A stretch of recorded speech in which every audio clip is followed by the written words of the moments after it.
Well, thank you. Thank you so much. Good morning. And thank you again, Professor Arndt, for your dean and my friend. Congratulations to you, Peter, on your achievement as the Dean of General Study for so many years. And thank you for inviting me and for that glowing introduction. Thank you, President Bollinger, Vice President Dirk, and Curtis Roger, who coordinated my visit. I'm more than delighted. I'm unable to believe that I'm here in front of you today. But especially congratulations to all of you graduates. This is an extraordinary achievement, and I'm really honored to share this day with you. When I graduated from General Study on June 2, 1970, the Dean of General Study was Aaron Warner.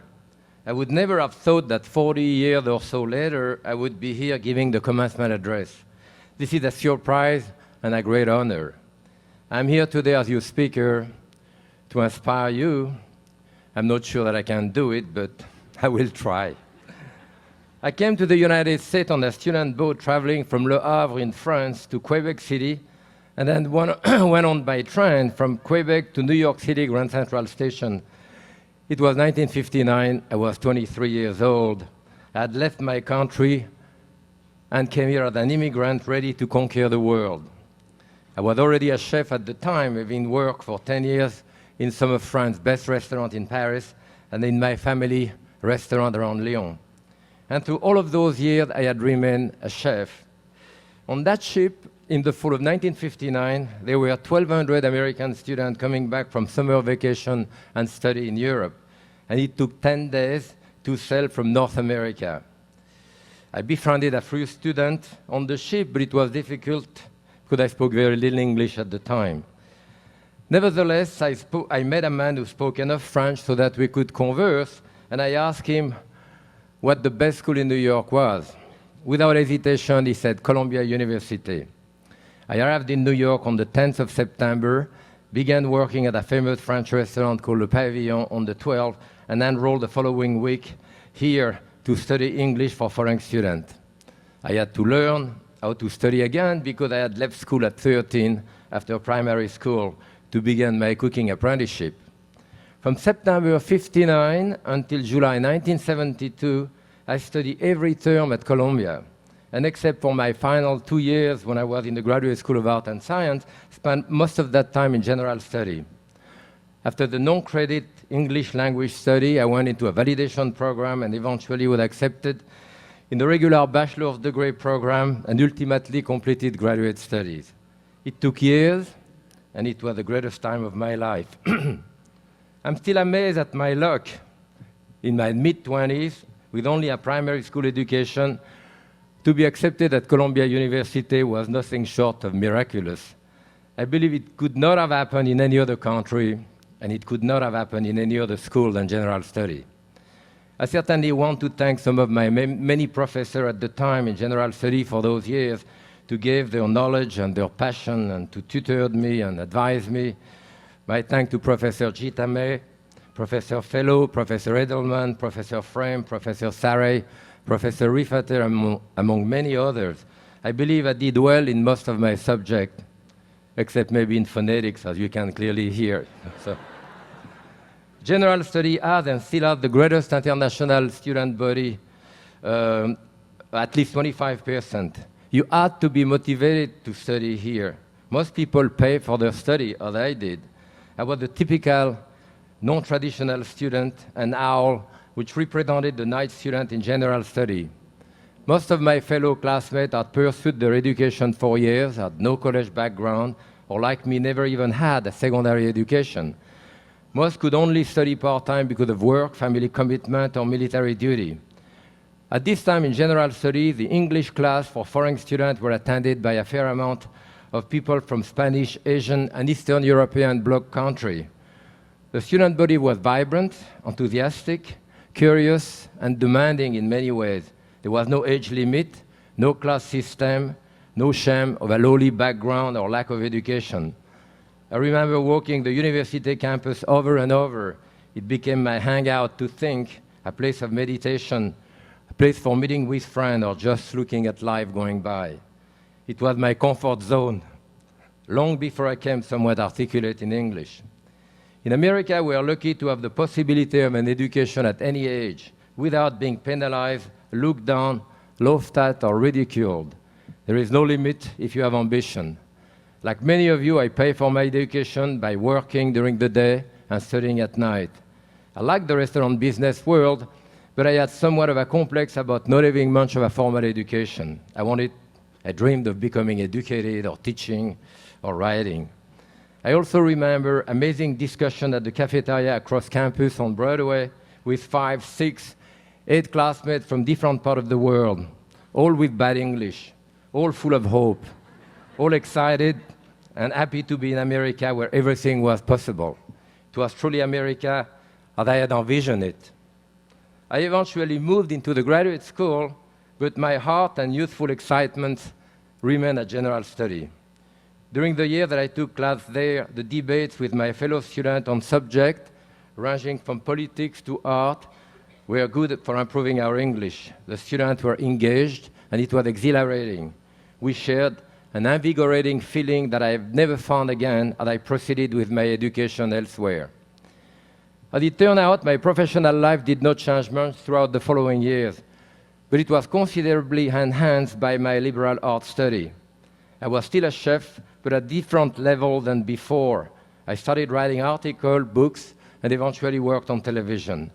None of this would have happened if I had not gone to general study. My life was totally changed and bettered because of those years of studies. At almost 75 years of age, I am still a chef, and also the chef had climbed up the social ladder. At that time, it was considered a relatively lowly and uninspired job.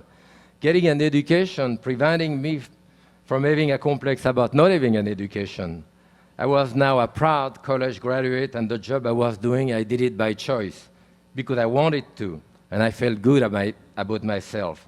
Because of my education at the School of General Study, sky was the limit.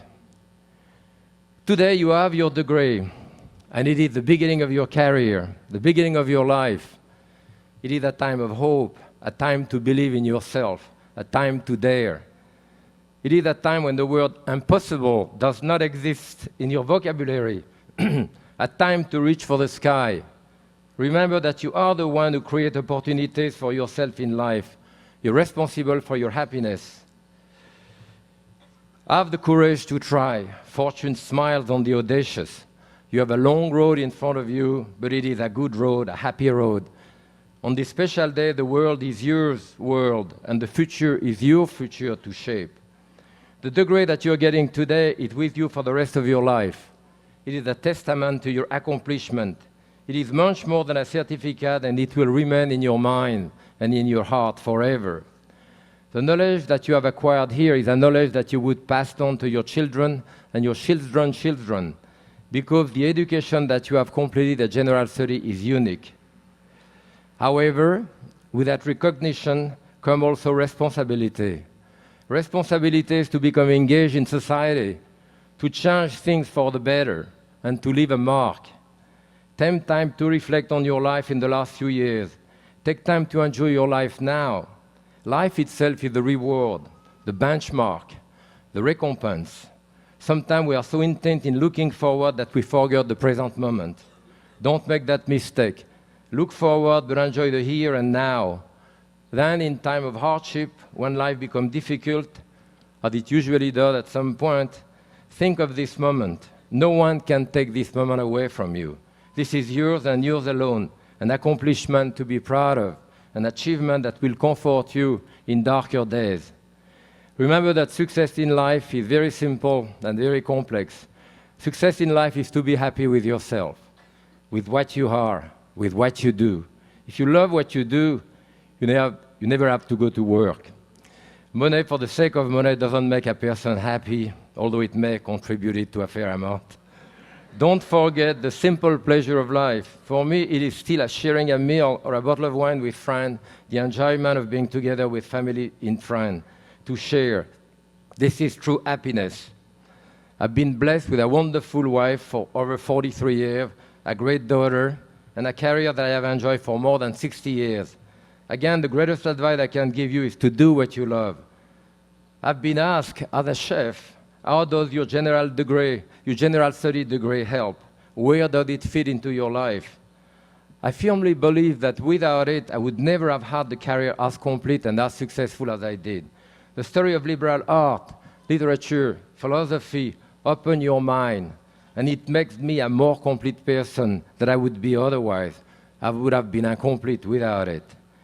As a graduate of general study, you are important. Your education enables you to influence, to affect, and to touch the people around you, from your family to your friend and beyond.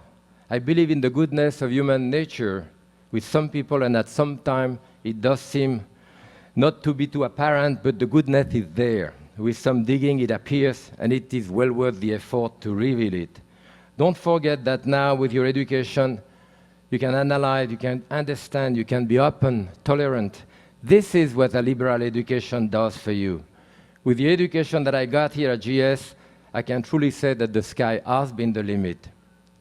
And education is important. To quote Gilbert Chesterton, an English writer of the last century, without an education, you are in the horrible and deadly danger of taking educated people seriously. This should not happen to you. You know, you should be able to reflect on your life and laugh at yourself occasionally. Don't take yourself too seriously. Finally, I want to thank you for the wonderful honor of addressing you today. I wish I could start my study right here all over again. Congratulations and have a great life. Yes, thank you.